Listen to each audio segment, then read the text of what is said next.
Australians last year voted no to dividing us by race, no to the voice. In every state we voted no. But Victoria's Labor government still has its own voice, the First Peoples Assembly, and this week we'll negotiate in secret a treaty with this kind of Aboriginal Parliament. Joining me is Peter Walsh, the Nationals leader in Victoria and the opposition spokesman on Aboriginal affairs. Peter Walsh, good to see you. Thanks for your time.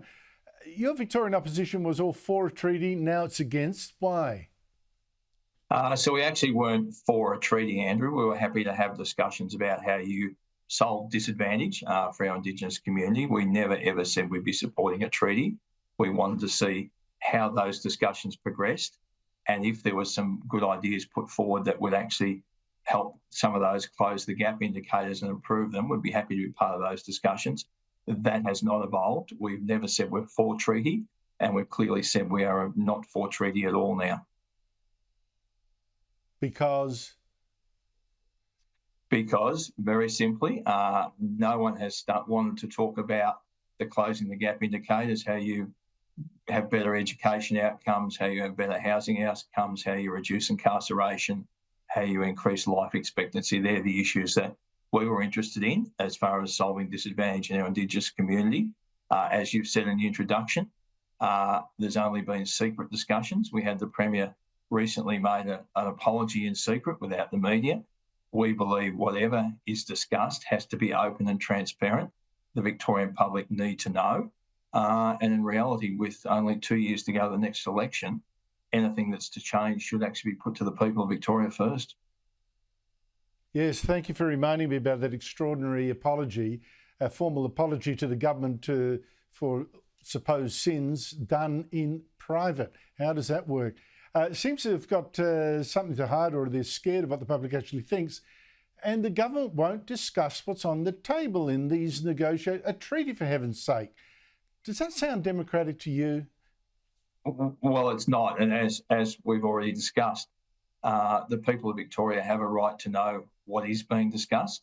In a recent opinion piece I wrote, we've got to know, are we going to be denied access to land? Are we going to be denied access to water? You've recently seen the publicity in the last 2 weeks around rock climbing in Mount Arapiles. We actually don't want to see more examples like that. So we believe it should be open, transparent.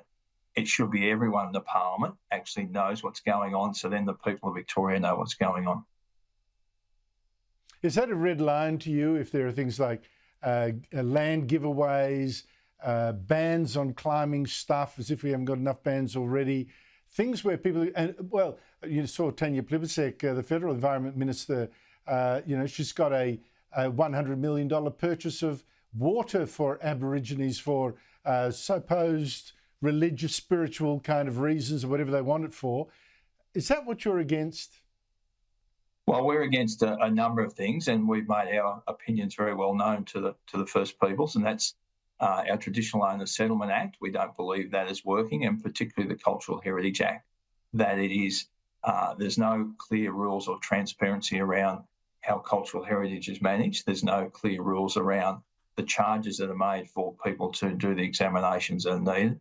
There's no rights of appeal, and there's no fee schedule. So we're seeing developments right across Victoria. We're seeing events right across Victoria that are being stopped because of cultural heritage issues under that Act. As you said in the introduction, I think we are all Australian. In our case, we are all Victorians, and we should have access to the rights to whatever there is in Victoria that we actually want to do without having to jump through hoops for something that is not transparent and not appealable.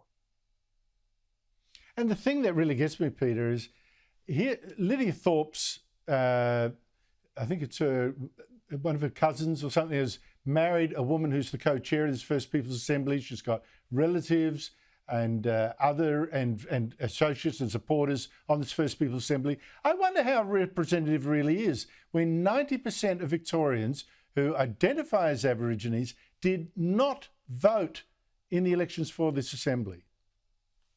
You're absolutely right. I think when it comes to Lydia Thorp, Lydia's actions speak for themselves, not people. I think Victorians and Australians see it for what it is. Lydia is a senator. she takes the King's shilling to be a senator.